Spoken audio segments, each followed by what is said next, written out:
देखो, role model हर किसी के ज़िंदगी में होता है। चाहे मैं आपकी बात करूं, चाहे मैं मेरी बात करूं, हर किसी के ज़िंदगी में एक रोल मॉडल होता है जिसके वजह से हमारा attitude, perspective towards life, model सब कुछ इन्फ्लुएंस होता है। जैसे कि मैं एक मूवी के बारे में बात करता हूं, ये चीज़ आप लोगों ने भी अनुभव किया होगा। जहां आपको एक कैरेक्टर पसंद आता है, उसका एटीट्यूड पसंद आता है, मॉडल्स पसंद आता है और उसका नशा कम से कम 2-4 दिन के लिए रहता है। आप उसके हर एक चीज़ को इमिटेट करते हो क्योंकि आपको वो कैरेक्टर पसंद आता है, उसका एटीट्यूड पसंद आता है, उसका पर्सनैलिटी पसंद आता है। इसीलिए 4-5 दिन के लिए उसका नशा रहता है आपके माइंड पे। वैसा ही रोल एक रोल मॉडल अदा करता है आपके ज़िंदगी में। आपके वो हर एक चीज़ इन्फ्लुएंस करता है, चाहे वो एटीट्यूड, पर्सनैलिटी, जिस किसी भी चीज़ के बारे में मैं बात करूं। तो वैसा ही रोल एक रोल मॉडल अदा करता है आपके ज़िंदगी में। वो आपका एटीट्यूड, पर्सनैलिटी और भी बहुत कुछ चीज़ें इन्फ्लुएंस करता है। और देखो, आजकल मैंने गौर किया है कि लोग किसी को भी अपना रोल मॉडल बना लेते हैं या किसी भी चीज़ को बस कूल दिखने के लिए कि वो कैरेक्टर मुझे कूल लगता है, इसीलिए मैं उसको अपना रोल मॉडल बना लेता हूँ।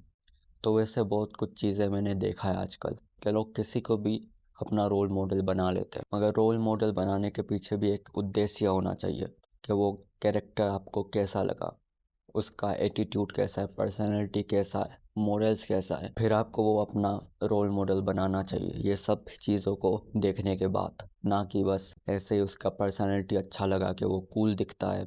ऐसे सब चीज़ों को दूर रखना चाहिए और उसका मॉडल्स देखना चाहिए हमें, अगर किसी को रोल मॉडल बनाना है तो। देखो, अगर मैं अपनी बात करूं तो मुझे भगत सिंह पसंद है। मुझे उनका पर्सनैलिटी, मॉडल्स, ये सब चीज़ें मुझे पसंद है उनका। इसीलिए मेरे दिल में उनकी एक अलग जगह है। मैंने एक अलग तस्वीर बना रखी है अपने दिल में। और देखो, मानो ना मानो, अगर आप किसी को रोल मॉडल बनाते हो तो उनकी छोटी सी छोटी चीज़ आपके ऊपर इफ़ेक्ट करती है। जैसे उनको पसंद है ज़्यादा से ज़्यादा बुक पढ़ना, और वैसे ही मेरे ऊपर भी ये इफ़ेक्ट आया है। मुझे भी ज़्यादा से ज़्यादा बुक पढ़ने का मन करता है। उनका हर एक कोट मेरे ज़िंदगी में भी लागू करता है। उनके काफ़ी कोट्स मुझे भी पसंद आते हैं जो मैंने अपने ज़िंदगी में यूज़ करा है। जैसे उनका एक कोट है कि ज़िंदगी को अकेले जीते हैं, लोगों का सहारा बस मौत के बाद चाहिए होता है। तो ये सब एक अलग लेवल का मुझे मोटिवेशन देता है।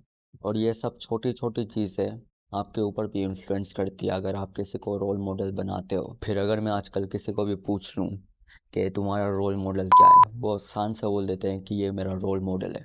अगर उसके बाद अगर मैं उस सेम इंसान से पूछूं तुमने इस आदमी को क्यों बनाया अपना रोल मॉडल, तो उसके पास कुछ जवाब नहीं होगा। 2-3 बातों के बाद ही वो सोचने लगेगा कि मैंने इसको क्यों अपना रोल मॉडल बनाया है। देखो, अगर आप किसी को अपना रोल मॉडल बनाते हो तो उसके पीछे भी आपको बहुत कुछ चीज़ें देखना पड़ता है। जैसे उसका पर्सनैलिटी कैसा है, वो आपको किन चीज़ों से ज़्यादा इफ़ेक्ट करेगा, आपके पर्सनैलिटी में कैसा इफ़ेक्ट लाएगा वो, एटीट्यूड में कैसा इफ़ेक्ट लाएगा वो।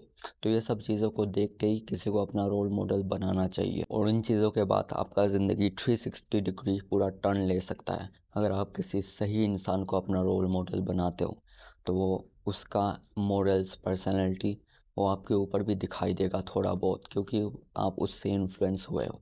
तो उसकी जो सीख है वो आपके ज़िंदगी में भी लागू हो जाएगी। तो जिसको भी आप रोल मॉडल बनाते हो उसे ध्यान से देखो कि वो कैसा इंसान है, उसके मॉरल्स क्या है, फिर वो आपका इन्फ्लुएंस आपके ऊपर भी आएगा। खैर, आज के वीडियो के लिए बस इतना ही। आप कमेंट्स में अपना रोल मॉडल का नाम बता सकते हो और आपने उससे क्यों अपना रोल मॉडल बनाया, उसे भी आप जाहिर करना।